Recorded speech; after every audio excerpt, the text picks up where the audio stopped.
Mayong udto mga kapaglaom, among mga pagabi-abi kaninyo dinhi sa programa nga maghatod sa pinakalabas nga mga kalihukan sa kapupudan sa lawak sa teritoryo sa iniusang puwersa sa Southwestern Philippine Union Conference ug Southeastern Philippine Union Mission kanyang ubos nga igsoon, makardayhang.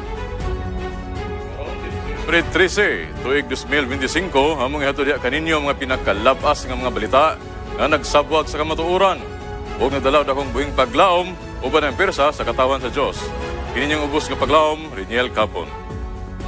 Kami magatutok sa matag kalihukan nga magdala kanato sa pagdaig sa kaayo sa atong Ginoo ug maghatod kanato sa pag-ila sa iyang gahom sa atong kinabuhi. Ug uban kita sa pagsaksi sa mga kalihukan ug kalampusan ini nga semana dinhi sa Mispa Live News and Commentary. Alang sa mga balita nga nagdala og buhing paglaom, Adventist Young Professionals sa Northeastern Mindanao Mission nagkahiusa sa Espirituhanong Convention. Education leaders gikan sa General Conference ug Southern Asia Pacific Division miduyog sa unang Adventist Education Summit sa Zamboanga Peninsula. Mga misyonary sa Southern Philippine Union Mission na nagtigom sa usa ka reunion o convention alang sa pagparasig sa matag usa.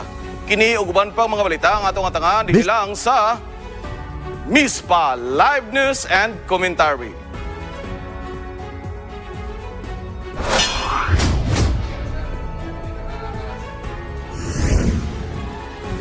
Live gikan sa buhatan sa Hope Channel South Philippines. Kini ang Mispa Live News and Commentary.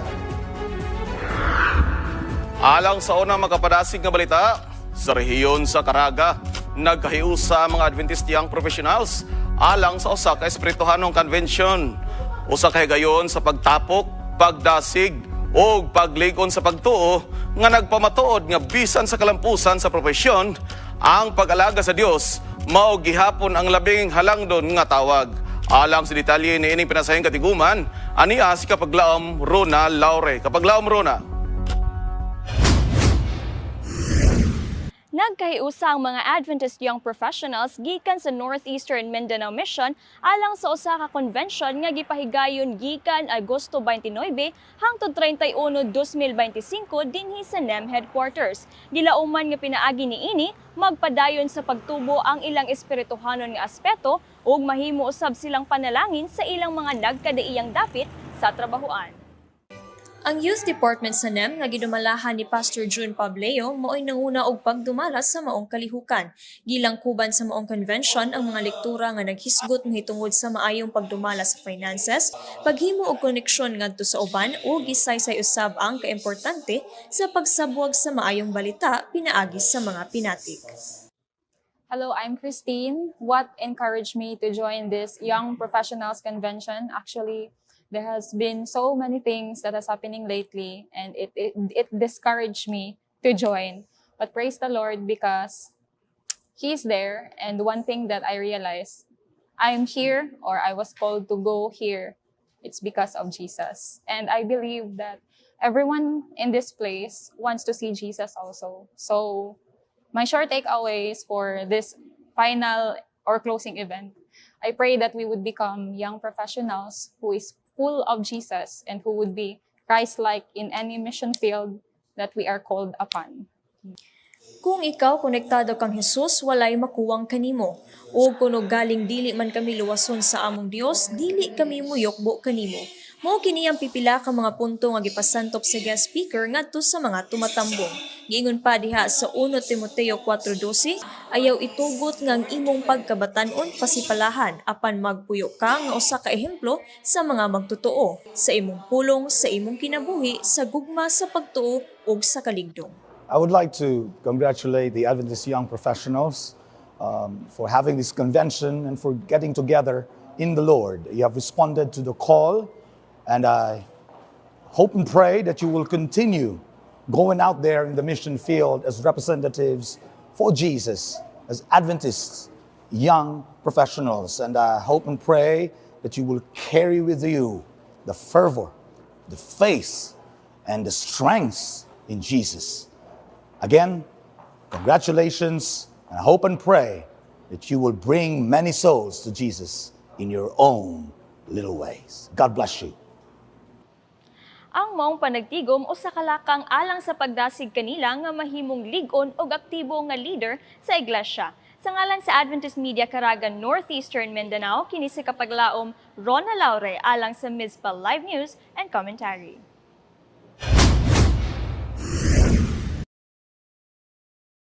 Rona Laure. Gikan sa Butuan, anita sa Zamboanga Peninsula.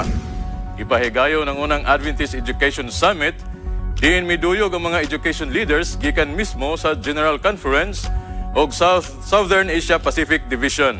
Kini usa ka talagsaong panagtigom nga naghatag og paglantaw o pagtulunan alang sa kalambuan sa Adventist education sa rehiyon.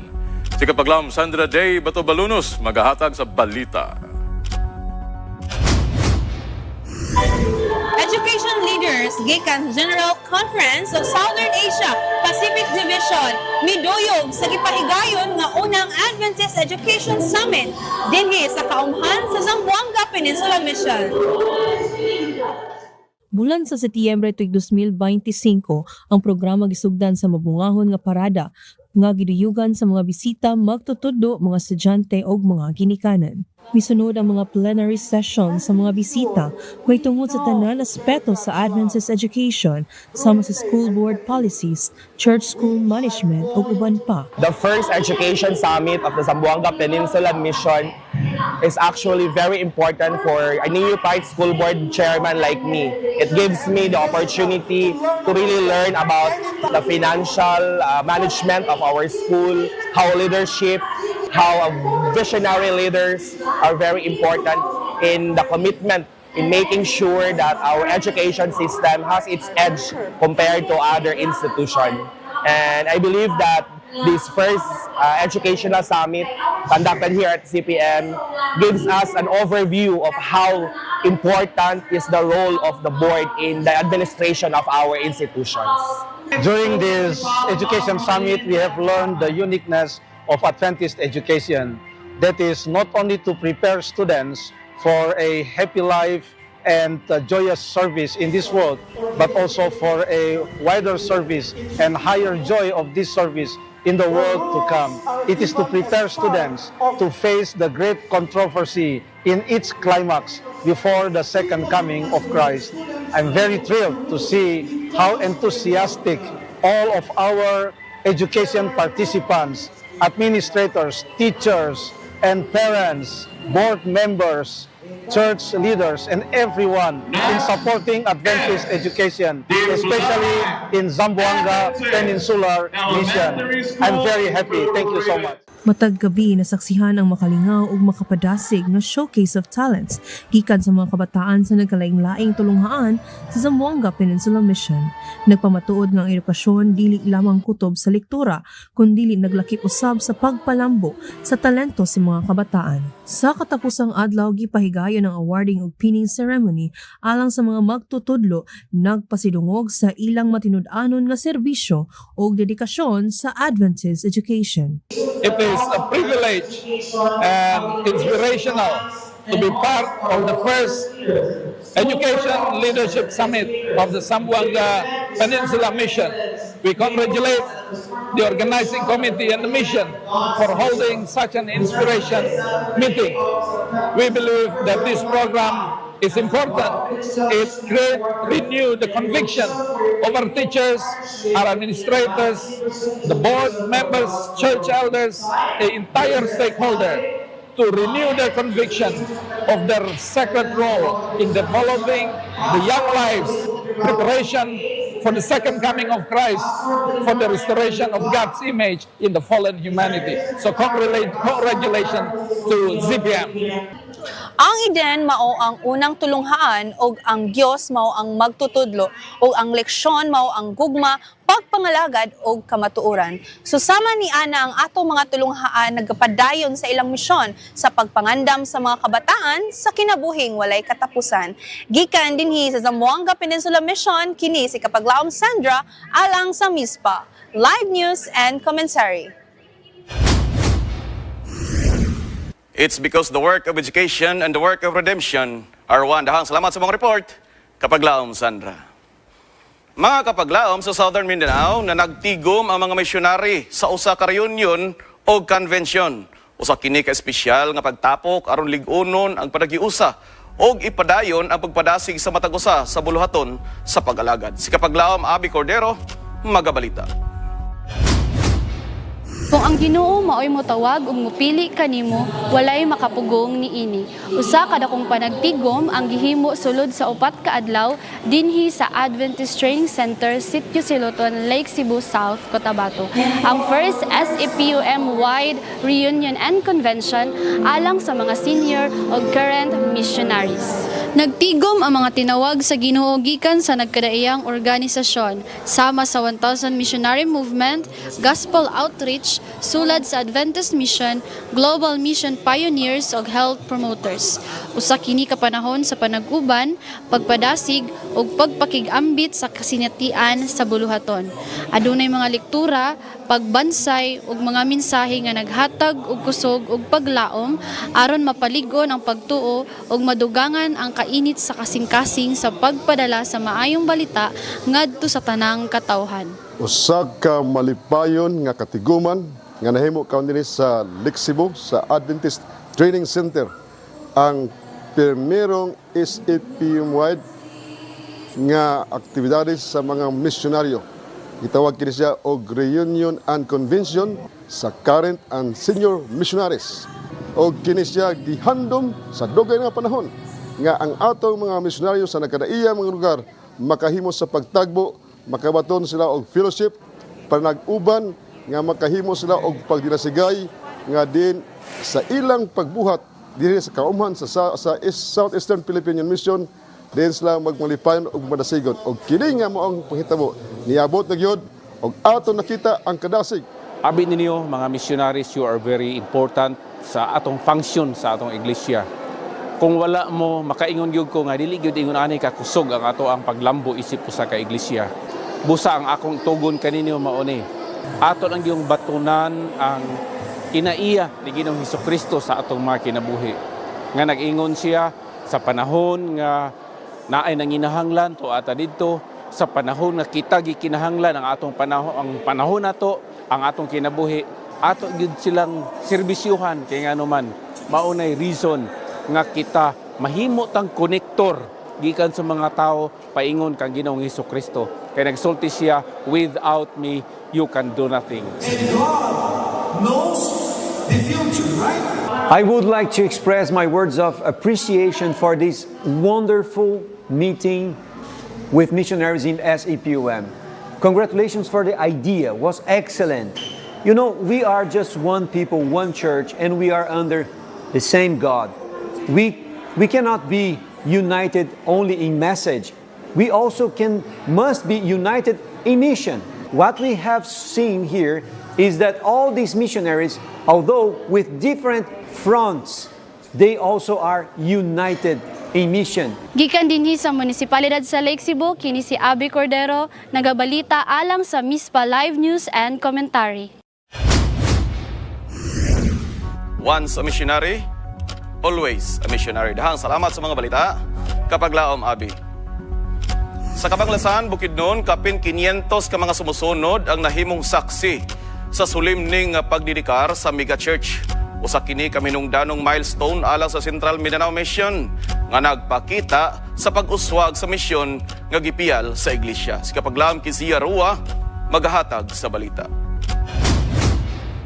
Usa ka mabulukon nga panagtigom ang gipahigayon alang sa pagdedikar sa pinakaunang mega church nga gitukod dinhi sa teritoryo sa Central Mindanao Mission. Gitukod kini isip tubag sa nagdako nga panginahanglan sa mas lapad nga lugar sa pagsimba ug panagtigom sa matag kaigsuonan. Kini gitambungan og kapin 500 ka mga individual gikan sa nagkadaiyang iglesia. Nagmalipayon og mapasalamaton ng matagusa sa maong bag-ong gangbalay. Isa siyang hunahuna ang presidente sa Southern Asia Pacific Division nga si Pastor Roger O. Caderma. Ang paghimo sa ato nga pagtugyan ining iglesia, dugay na nato gihandom o ato nakita nga dinhi mibarog ang usa ka maanindot na iglesia dili lamang alang kanato nga mga Adventista kundi alang usab sa mga tawo nga gusto makadawat sa mensahe sa kamatuoran nga kita mahibalo nga kini usa ka ahensya diin gitukod aron ang kalibutan maandam sa kaduol na nga pabalik sa ato nga Ginoo. Salamat kay sa Ginoo nga iyang gitubag ang dugay na gyud kay nga mga pangampo namo. Nasayod gyud mi no nga sa di pa gyud mangayo ang tao nanam gyud ang Ginoo. Karon usa na gyud siya ka living proof. No naa na gyud ato nagyong nadawat. Kami nagapasalamat kaayo sa tanan nato nga mga lumilihok dinhi sa kaumahan sa Central Mindanao Mission, dili man na nato makabot kung wala ang mga panaghiusa. Atong giampo nga kini nga iglesia mahimoon niyang mantayog o mahimong taytayan sa kaluwasan, labi na gyud ngadto sa mga katawhan og hinaot nga pinaagi nini nga simbahan, daghan og mga hamiling kalag nga ato maandam unya sa pagbalik sa atong Ginoo. Usa sa mga rason mga kapaglaom nga gitukod ni siya nga simbahan aron nga mapakita sa tibuok lungsod sa Kabanglasan nga dunay dako nga puwersa ang Seventh-day Adventist. Busa hagit ako ni tanang mga Adventista nga mailag yun nga Seventh-day Adventist ug magginawi kita sumala sa katudlo ug angayan nato nga attitude aron nga mahimo kini nga buhi nga mensahe sa mga tawo nga nagalantaw. It says in Ellen G. White's book, Christ Triumphant, page 154, "But we are to build a humble house of worship, plain and simple, neat and perfect in its design." Gikan dinhi sa poblasyon Kabanglasan Bukidnon, kini si Kizaya Roa alang sa MISPA. Live news and commentary. Daghang salamat kapaglaom Kizaya Roa. Sa Tambakan, Iligan City, usa ka dakong kalipay ang nasinati sa Health and Happiness Seminar nga gipahigayon sa AMCI. Dinhi 28 ka himiling kalag ang midawat sa santos nga bautismo. Timaan sa ilang tibuok kasing-kasing nga pagpasakop sa bulhaton sa Ginoo. Aniya ang report. Nauswag ang espirituhanon o pisikal nga panglawas sa komunidad sa Tambakan atol sa Health and Wellness Seminar sa Adventist Medical Center Iligan nga gipahigayon sa Tambakan Seventh-day Adventist Church, Iligan City, Lanao del Norte. Gipangunahan kini ni Dr. Leo Mariches Sherry ang Pastor Jedi Francis Felicilda ug Ma'am Evelyn Navidad. Sa maong kalihukan, 28 kabililhon nga kalag ang malipayong mipabautismo, samtang 189 ka pasyente ang natambalan pinaagi sa medical mission. Ang matag higayon nga ilang nasinati naghatag og kahimsog, kalipay og labi pa nga pagduol sa Dios.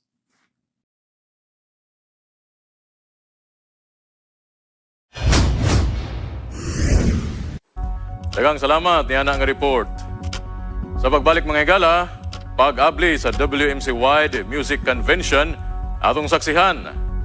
Pathfinder Officer Aspirants sa Mindanao Mission Academy nagmadaogon atol sa Survival Camp 2025. Og mga batanon nangulo sa mga batanon. Kapin sa 200 ka mga estudyante miapil sa Public Campus Ministries Evangelism sa Agusan del Sur College of Science and Technology. Kiniuguban pa mga balita atong saksihan dinilang sa MISPA Live News and Commentary. Meet the Hanson clan. Like any typical family, they have their issues. George, the father of Jennifer and Sebastian, is an atheist. His wife Suzanne is into the New Age. Suzanne's sister Mary is a born-again Christian married to Tom. Tom's mother recently died in a car accident. When Rosalind died, Tom really wanted to know what happened to his mum after death. His friends and family had many different views on the subject. George said, "Death is just the last step in our evolutionary process. When you're dead, that's all. Enjoy life today, it's all you've got." Suzanne told Tom, "This is just a new beginning for your mother. Now her soul is set free and she can come back again, perhaps as a cow or human, in the never-ending circle of life. No one ever really dies." Tom didn't like that idea too much since he's not a vegetarian. The idea that he might be eating someone's relative or even his mum someday didn't sound right to him. Tom's wife Mary said, "My dear husband, I know you must be sad, but your mother is now in heaven, watching over you."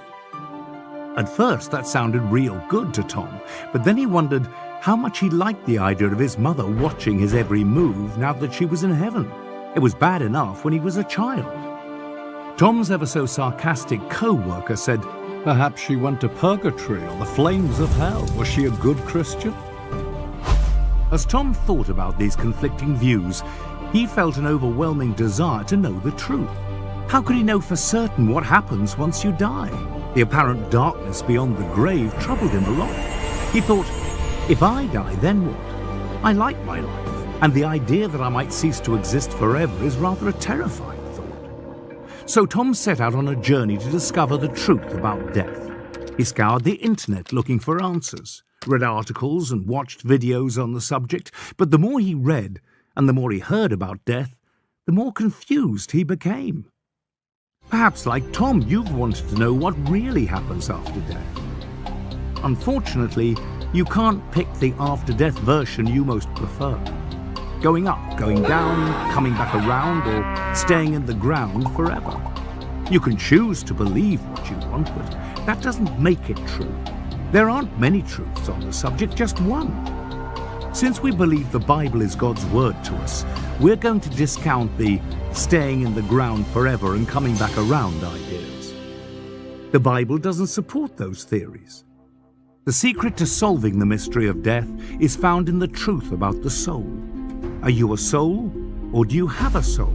If you are a living soul, there is nothing that leaves your body when you die. The truth about death is important to understand because if you have a soul, separate and distinct from the body, the door is thrown wide open to the world of spiritualism. The Bible says God only has immortality. If the soul never dies, it must be immortal, but that idea is not found in the Bible either. At the tree of the knowledge of good and evil, Satan said, "You shall not surely die."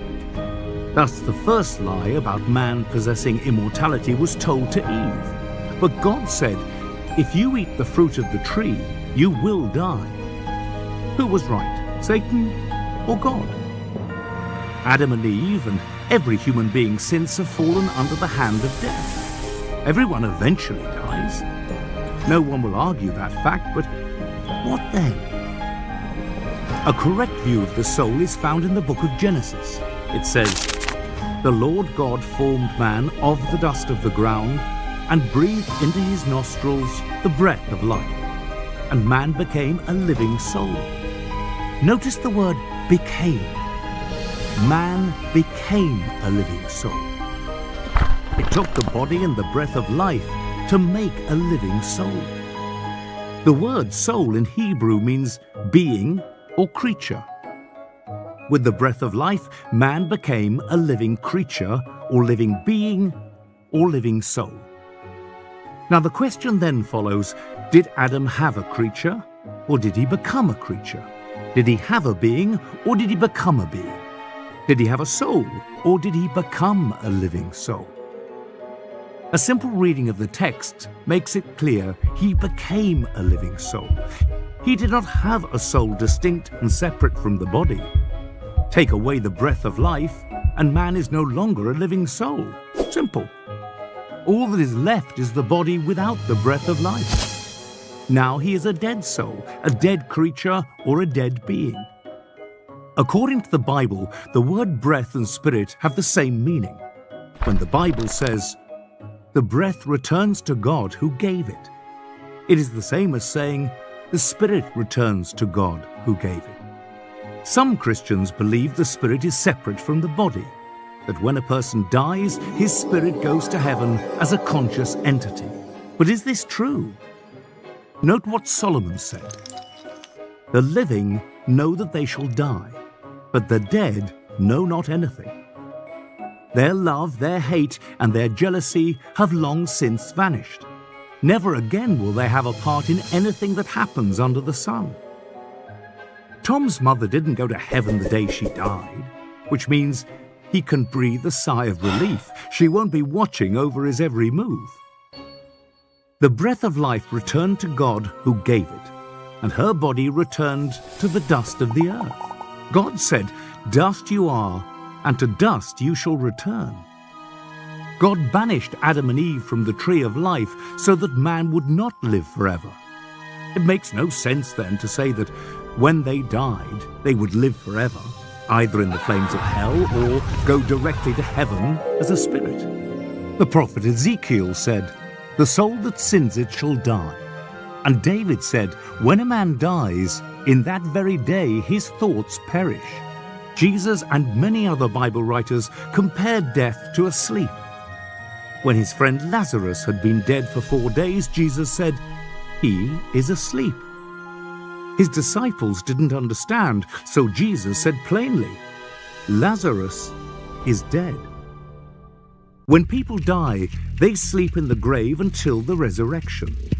When you go to bed at night and wake up in the morning, 8 hours seems just like a moment in time. So it will be with the sleep of death. But what about people who say their loved ones came to them in the night and told them about heaven?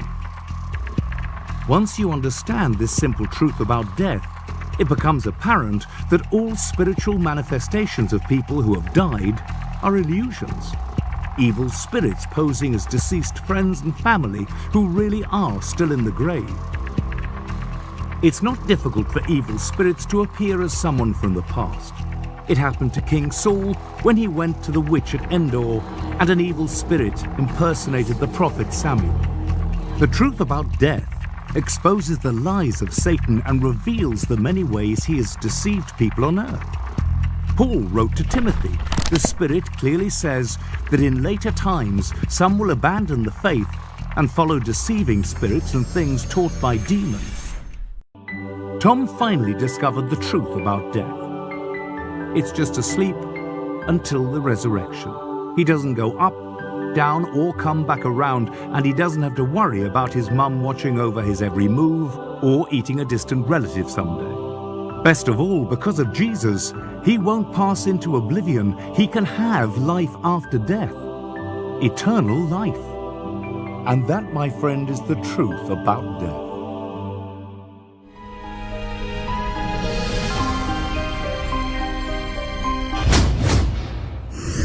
Salamat niana nga pahinumdum. Mga kapaglaw, manhita sa Western Mindanao. Gihimo sa pagsugod sa WMC Wide Music Convention, diin si Pastor Japhet Ligario mismo ang nangulo sa pag-abli. Usa kini ka makapadasik nga panagtigom nga nagpasabot sa gahom sa musika alang sa pagpaligon sa pagtuo. Si kapaglawom Howard Umbania magahatag sa balita.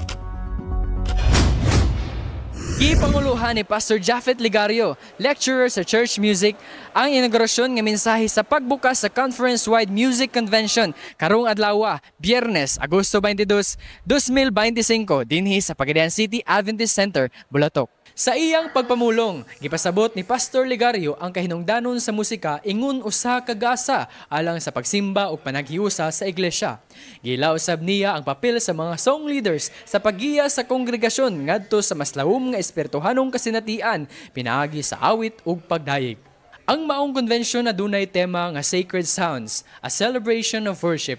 O gilauman nga mutigom sa mga kapin kung kulang 200 ka delegado, song leaders o music coordinators gikan sa naglain-laing distrito sa Western Mindanao Conference. Si Ma'am Bisen, music coordinator sa Western Mindanao Conference, nagmugna sa maong kalihukan uban sa tanang organizers o volunteers mipadayag. So mao ni ang purpose sa atong WMC Wide Music Ministries Convention. Aron nga mamahimo nga ang mga talent, ilabi na sa atong mga song leaders, sa pag-share sa mensahe bahin sa awit, mamahimong aduna sila'y kadasig, kalig-on, nga ang kahadlok mawala, og ang faith ang mapaibabaw, aron nga mamahimong malampuson, og ang tanan kun mahimo atong isentro diha sa paghimaya sa atong Ginoo.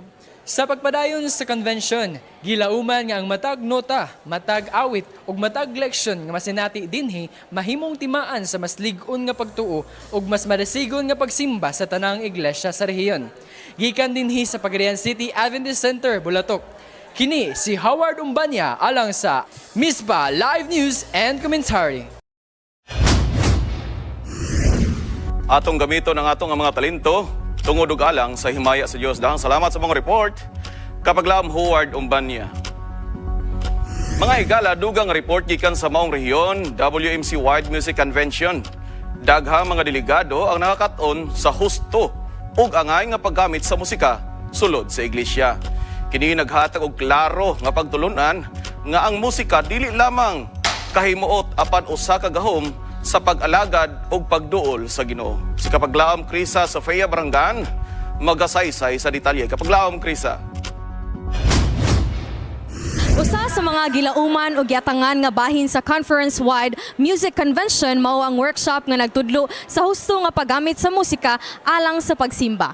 Ang sesyon mitutok sa sakto nga pagpili sa musika, hustong pitch ug angay nga aspeto sa paggamit niini sa iglesia. Matud pa si resource speaker Pastor Japhet Ligario, ang musika adunay gahom sa paggiya sa espirituhanong kasinatian ug busa gikinahanglan nga masabtan sa song leaders ug musikero ang pagkaangay niini sa pagsimba. Para sa mga delegado, ang workshop nagtanyag dili lamang og teknikal nga pagtulunan kundi usab ka pamaagi sa pagpangandam aron ang matag awit mahimong ligon nga bahin sa ilang espirituhanong pagpangalagad. Ang pinaka maayong butang akong nakatunan, specifically nga ang katong katunan nako nga sa pagbeat is abi na ko is okay na siya or enough na to akong nakatunan, pero sa pag-abot na ko diri sa seminar is dito na ko na-realize nga dapat pa di ko na ibag-uhon. Importante gid kaayo nga imong mahibaw-an ang level or capacity sa imuhang sa mga church members when it comes to music, whether they are musically inclined, para makabalupod ka og unsa ang range sa pitch o unsa ang choice sa song nga pwede nimo ihatag sa ilaha para makaparticipate sila sa ilang pagkanta. The right way sa pagkanta, labi na sa paghuman nilang panganta, dili na sila maadto sa gawas pa kay magtsika-tsika na dito. Tapos wala na diha ang kabalaan kay ito naman dito sa gawas. So wala ta maka-worship sa God. Sa pagtapos sa sesyon, gilauman nga ang mga delegado makadala sa ilang mga lokal nga iglesia dili lamang og bag-ong kahibalo, kundi usa ka mas lalom nga pagsabot sa papel sa musika sa pagtukod sa pagtuo ug panaghiusa. Gikan nini sa Pagadian City Adventist Center, kini si Krista Sofia Barangan alang sa Mizpa Live News and Commentary. Music is the language of the soul. Dahang salamat sa maong report, Kapaglaom Krisa. Anhita saon sa daw, mga higala, ikaw ba naghulat sa right time? Si Kapaglaom Tawing adunay makapaikag nga kasinatian, kabahin na ning paghulat sa right time. Ato kining paminaon dinhi lang sa Unsa Daw!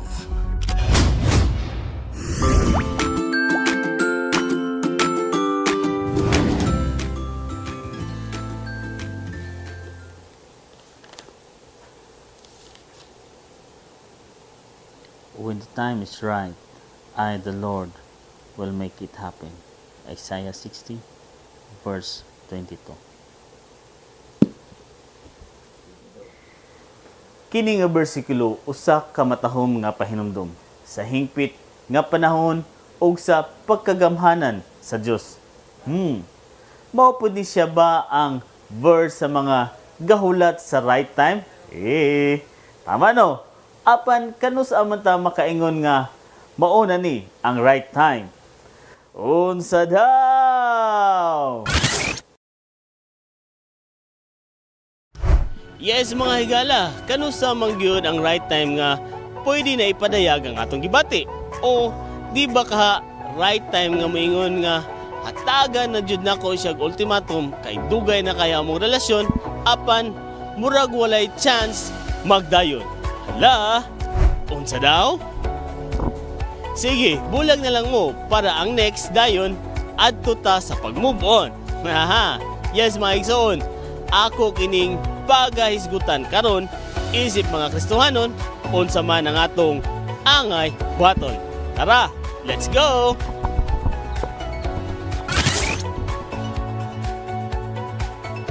Para sa ma'am is kanusa man ang right time nga makaingon ka nga imo na gid siya bitan ay nang website mo nga right time na nimo siya nga imo na siyang sugton.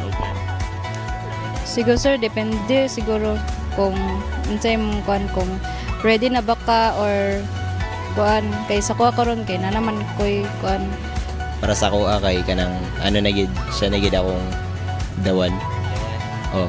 Og diya na nga part din. Makipagsettle na ako sa yayaon na ako siya. Pag ako manggid, pag nabitaw ka nang mag-court sa core ka nang mag-try bitag entertain ka, i-pray gid na ako, promise. Depende sa sitwasyon, di ba, di? Kay usahay man good kay bali kung maka nagdali. Kano sa mo mo na feel nga right time na gid nimo siya nga imo siyang Kay kanang kuan ka siya, sincere kay siya sa kuang bisag dagan kay mga obstacle nga nahitabo. Pero at the end kay kuan gyapon kanang ako ra gyapon niya bilion. Mo to nakaingon ko nga right time na gid nga kanang na magkami na hulat na lang mi para sa kasal charot. Nang mangayo kog sign bitaw kay Lord nga, Lord, tagay kog sign ko mo na bani tagay ko kanang ika-turn off bitaw nako para mulikay ani nga tao kung dili pa ni siya mao. As lalaki, tanawon gyud nimo kung imo mga responsibility man good. Kung kaya na ba nimo, pero muna na siguro ng right time nga mag-settle. Buo na mong confidence nimo di na kamadlo kog istorya sa iya. Kay ginakuan ako si Papa bitaw ginamodel, ginihimo na ko model. Tas di pa pud ko pwede mag-uyab-uyab kay nakoy kuan patakaran sa akong family bitaw nga dili sa mag-uyab-uyab until makaman kog eskwela. Unsa daw? Unsa man ang gingon sa Biblia kabahin sa paghulat sa right time. Now, ani ay mga teksto sa Biblia nga maghatag nato og katinawan sa magpaabota sa right time. Atong makita ang Ecclesiastes chapter 3 verse 1, there is a time for everything. So naay tanang na dunay panahon sa tanan nga butang, and a season for every activities under the heaven. So in every occasion, in everything, there is always a right time and the right timing. Galatians chapter 6 verse 9, let us not become weary in doing good. For at the proper time, we will reap a harvest if we do not give up. So sa ato pa, dili ta ma-discourage sa pagpabot niya ng right time. Maghimo lang yun ta og matarong. Maghimo lang yun tag insakto. Tungod kay kung maghimo ta og insakto, pag-abot yun sa insakto nga panahon, atong anihon ang maayo nato nga gitanom. Right time, ana siya kanunay, unya sa kabuton sa Ginoo, kung ato na siyang sundon, mahimo ang resulta muhatod og kalipay alang sa matagusa.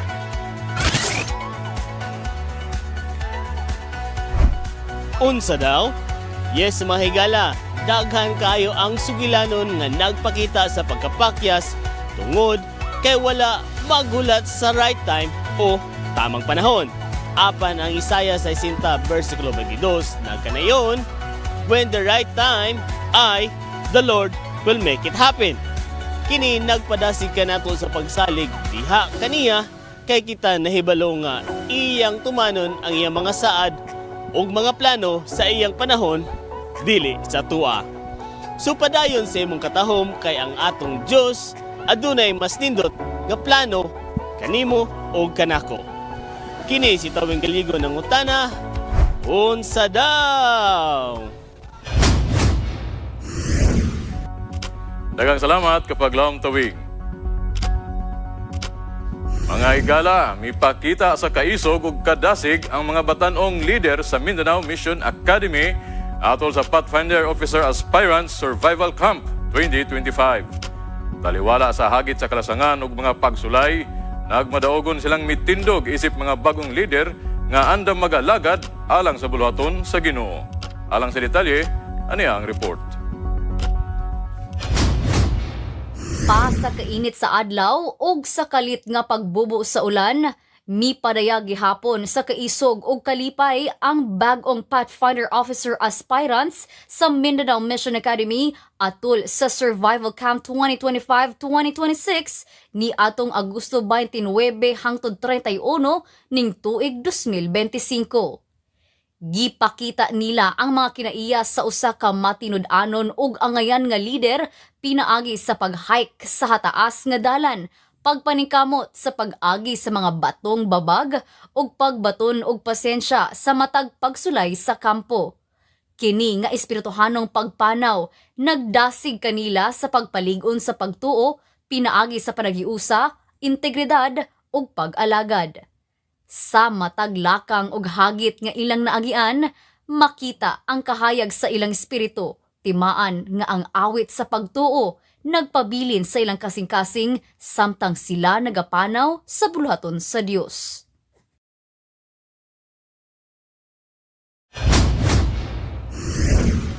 Dalaygon ng Diyos sa mga report o kudos sa ato nga mga Pathfinders. Mga higala anay usa na usab ka makapadasig nga balita kabahin gihapon sa atong mga kabatanunan.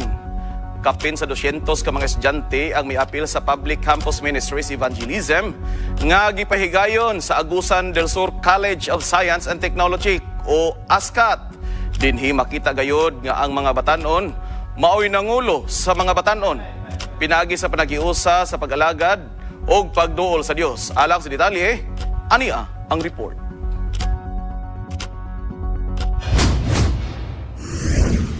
Nausab ang campus sa Agusan del Sur College of Science and Technology ngadto sa sentro sa espirituhanong kalipay sa pagbag-o atol sa Public Campus Ministries Evangelistic Series. Labaw sa 200 ka mga estudyante ang mitambong matagabi tungod sa paningkamot sa kapin 60 ka Adventist students nga madasigon nga nangimbitar sa ilang mga kauban. Ang kalihukan nagpakita nga ang kabatanunan mahimong aktibo ug madasigon nga magdala sa ebanghelyo pinaagi sa Harvest 2025 initiative. Daghang salamat niana nga report. Mga kapaglaom, andam na ba kamo? Ang World Pathfinder Day 2025 ipahigayon na karong Setyembre 20. O alang sa detalye nini, ani ang atong Youth Director sa Southern Asia Pacific Division, Pastor Hesbon Buscato. Ato kining paminawon. Dear Pathfinders and leaders from our schools and churches across the Southern Asia Pacific, Happy World Pathfinder Day. This year, we join a global family to celebrate 75 years since the Pathfinder program was officially organized in 1950.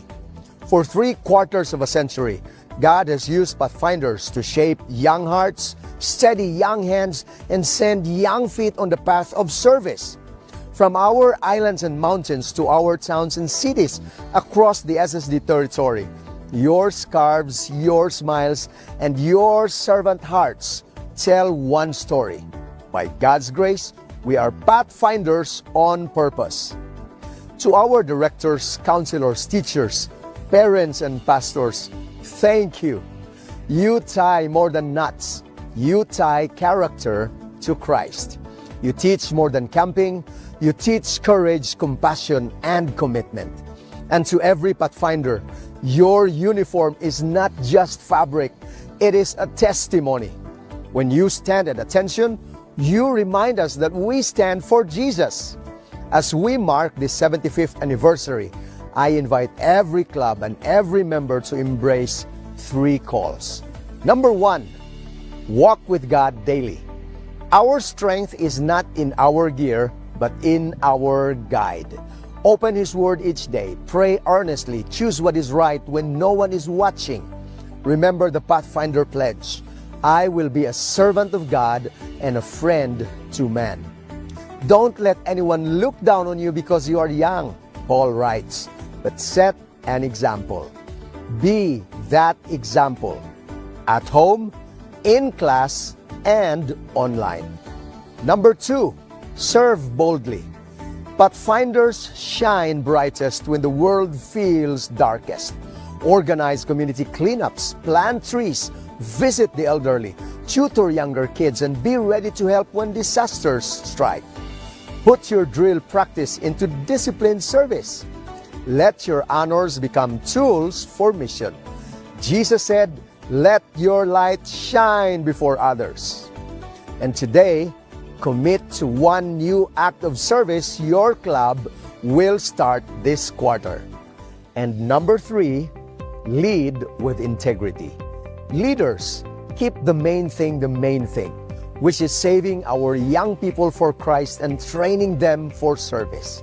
Guard your devotional life, mentor your juniors, build safe, joyful, Christ-centered clubs where every child belongs. And to our Pathfinders, leadership begins now by keeping the law, respecting your parents, listening to your counselors, and finishing what you start. Joshua 1:9 reminds us, be strong and courageous, for the Lord your God is with you. As we celebrate 75 years, let's also look ahead. Imagine every school and every church in SSD with a vibrant Pathfinder club. Imagine our Pathfinder songs echoing in places where they've never been sung. Imagine thousands choosing baptism, thousands more choosing service, and a generation ready to stand for the right, though the heavens fall. So today, I call us to recommit to Christ, to the church, and to the mission.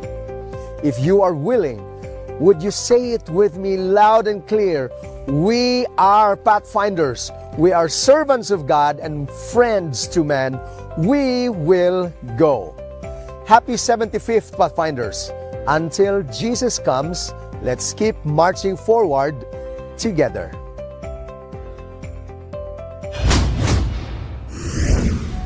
Dahang salamat sa maong update, Pastor Heshbon Buscato, ang atong Youth Director sa Southern Asia Pacific Division. Mga higala anhita sa sugilanon sa paglaom, diin ang atong igsuon, gitawag gayud sa atong magbubuhat alang sa pagbalik sa pag-alagad kaniya. Ani ang sugilanon ni kapaglaom Samuel Relativo, dinhilang sa Stories of Hope.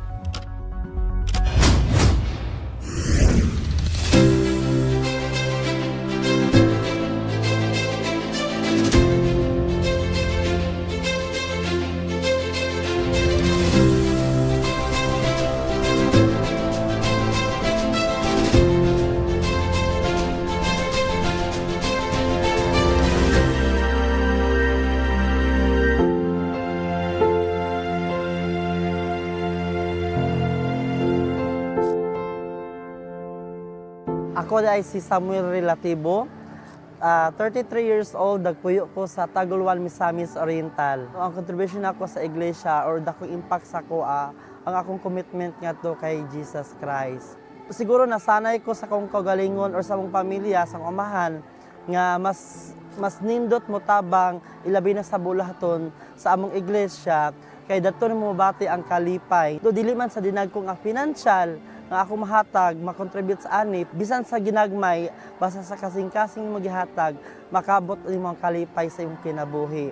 Pero na-feel na ako nga sa panon nga motabang ko, mas the more ang blessings nga ma-receive na ako. Do, ang kalisod nagpabilin gapon, pero bisan sa kalisod, dagang panahon nga nagipit ko, pero na-way ba nga matagaan ko og insakto nga, or masolbad ang akong problema. So, manang kalipay na ako, nga maghatag o mag-share kay matud pa nila, it's better to give than to receive. Kung mutana mo sa akong self, dagan ang mutana nga, unsa ba jud si Sam? No, gabi ang kanang makain ko ba nga mo'y pinaka-darkness sa life nga even now and then nga say mahimong burden sa akong kinabuhi, pero despite ananing kamot ko nga makabarog ko. You know what, mga kapaglaog, usa ko ka part sa gitawag nga karon nga LGBT. Pero grateful ko nga nabilong ko ani nga reliyon, because siguro kung dili ko nabilong ani nga reliyon, ang freedom makabot na ko sa kalibutanon nga kalihukan. Mga kapaglaom, lisod kayo manginabuhi nga sama na mo nga mga LGBT, full of judgment. Dagang mga questions sa mua, pero yun sana ako pag-survive. Day by day nga gabi na kong as niya, nagluhod ko ana mga kapaglaom. Iyang gitubag ni God sa ako mga prayer. Kabalong sa itubag lang niya, nga magpadayon ko sa pagpangalagad despite sa imong situation karon, gamita ang imong kagalingon nga akong gihatag karon o imong talent nga mahimo kong good influence sa akong mga community. baliktaron na nato ang kalibutan. Kung ang balaod sa kalibutan pwede mabago, pero ang balaod sa Dios dili jud siya mabago. Kung gipanganak ka nga lalaki, bagoon man ang imong physical look, pero ang imong originality dili jud na siya mabago. Lalaki nga lalaki ka. Walay pagpangalagad nga nagpuyo ta sa puros dalan nga nindot. Kaya nga atong kadalan sa pagpangalagad puros jud ka lisod. No, ako lang jud advice sa inyo mga sama nako, kung gi-judge man ka sa mga tao o sa mga membro nimo, pasagdahin sila kay ikaw mismo nakabalo ka sa imong kagalingon. Basta dili lang ta mo biyan sa balaod nga ginabawal alang kanato. Kasama nako mga kapaglaom, kung gusto kang magbago, likayi ang butang nga makahatag temptation sa imo. Kung asa imong weakness mo na imong likayan. Busa mga kabaturan, ayaw patuguti ang imong kagalingon nga mo salom na pud ka sa kalibutan nga kalipay. Usa sa kanta nga nakapatouch dyan sa ko kanang adto ta sa langit. Kay lisod ba mo atong langit? Kadang time nga down na kay ka sa mga life nga niagi mi unsa ka lisod sa kinabuhi, pero kadungog ko ng kanta nga adto ta sa langit kay maratagi ko nga Lord dili pwede nga mo give up, because there was a time nga gusto na ko mo give up, pero matod pa nila, sayang man ang imong gisugdan kung di ka makakabot sa langit. Ako minsay sa mga kapaglaom nga kung gusto man jud ka mabag-o, ayaw jud bata ang dili angay baton. Labi na kung matured enough na ta, kabalo ta unsay mali unsay insakto.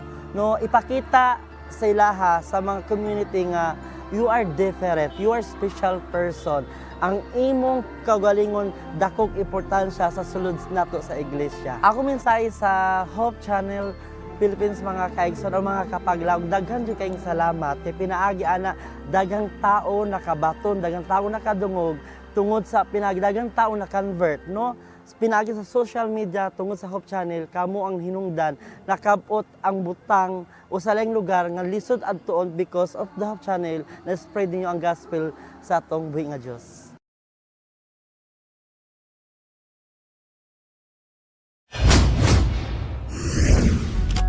Nalaygon ang Dios ug daghang salamat sa maong sugilanon kapaglaom Samuel. Kapaglaom Riniel mo nang giingon sa kanta nga habang may buhay, may pag-asa. So, mintras buhi pagita kapaglaom Riniel, doon na pagitay panahon alang sa pagbago. Sa atong mga kaigsuonan, nga doon na yung mga ipanghambin sa kinabuhi, mintras buhi pa ta, wala pa kuha sa Ginoo ang ato nga kinabuhi, gihatagan pa ta sa Ginoo og higayon nga magbago sa atong kagalingon. O karong si Manaha kapaglaom Riniel, daghang mga report nga atong nakalap. Adventist young professionals nga okay gyud nga naingana good permi para sa tuang mga young professionals bagay siyempre dugang knowledge o mga pahinumdum unsay tinuod na kana kapaglaom Riniel. Akong kining young professionals kapaglaom Riniel, unsa man ni sila? Mga batan-on ni sila. Mga batan-on. Siyempre young professionals. Batan-on. Pareha na to. Tinuod na. Gipahinumdum nga bisag unsay atong trabaho, bisag unsay atong profesyon, kung asa man ta ma-assign, kita gihatagan og panahon sa pagminsay sa mga balita. Bisag unsay imong trabaho ug asa man ka gi-assign sa Ginoo, naagi kay tahas gihapon. Kalimutan nga nagitay mission. Nagitay mission nga buhaton. Og karong si Manaha ang atong mga Pathfinders dasig kayo. Grabe, daghang kay mga tungod kay coming na pud ang atong World Pathfinder Day. Kapaglaom Riniel, bisan ako excited gid ko ani nga programa tungod kay gistahasan man ta sa Pathfinder Club diri sa atong tulunghaan nga mao'y mangulo. O excited na kong alang sa buhaton sa ato nga mga Pathfinders nining adlaw. Ato silang tahasan nga sa miaging mga katuigan sa World Pathfinder Day. Ato silang gitahasan nga mulakaw sa mga mall, sa SM o sa ubang dool nga mga mall aron panghatag sa mga balasahon. So kini nga mga Pathfinders sa tinuod lang dili ni sila tanan mga Adventist. Ang uban nila lahi ni sila og mga tinuhuan, lahi og mga relihiyon. Apan madasigon sila nga mulakaw alang sa pagmensahe. Gani kada adlaw ato ni silang ginaminsahian og dili lang sila pod maka-share ni ini ngadto sa uban og labi na gyud sa ilang mga ginikanan. Og sa Mantikaw nakita nato grabe kadasig ang atong mga officer aspirants. Buhon sila mahimong leaders. Mahimong mga leaders. Og mo ni sila ang tahasan alang sa pagminsahi pod. Si Pastor Japhet Ligario, nindot kaayo ang iya convention nga gihimo. About music. Tungod kay gipasantop niya ganina nga ang atong mga talento atong gamiton alang sa Ginoo. Doon na mangud tay mga song leader sa atong iglesia nga kinahanglan pud sila og training. Training, mga good. So at least nga kita to ganina nga nagpasalamat sila tungod kay sugod karon o pagkahuman sa mga convention kabalo na sila og unsa ilang buhaton as song leaders. Balik sa atong mga balik sa iglesia, lokal nga iglesia. Og sila na pod ang mo-train na pod sa mga song leaders nga naasulod sa iglesia. Nindot kayo ang programa sa ato nga iglesia Kapaglaom Reniel. Og mga higala, mao kadto atong nakalap nga mga balita. Ato nasaksihan ang naglain-laay mga positibong balita ug mga sugilanon sa paglaom. Kini inyo ubos nga igsoon, makerdayha. Sugilanon nga makahatag ka nato og kadasig ug kaligon sa atong pagtuo. Kini inyong Kapaglaom Reniel Kapon. Sa kanunay ng hinaot nga mga pulong sa Dios ug gugma magpatigbabaw sa matag usa ka nato. Ang Ginoo magapanalangin kanimo ug kanako samtang kita magapalayon sa paglawig ani biyahe sa kinabuhi pauli sa tong matuod nga puloy-anan. Hangtod sa sunod higayon, may our Heavenly Father who watches over us, watch over you and me, till we meet again here on Mizpa Live News and Commentary.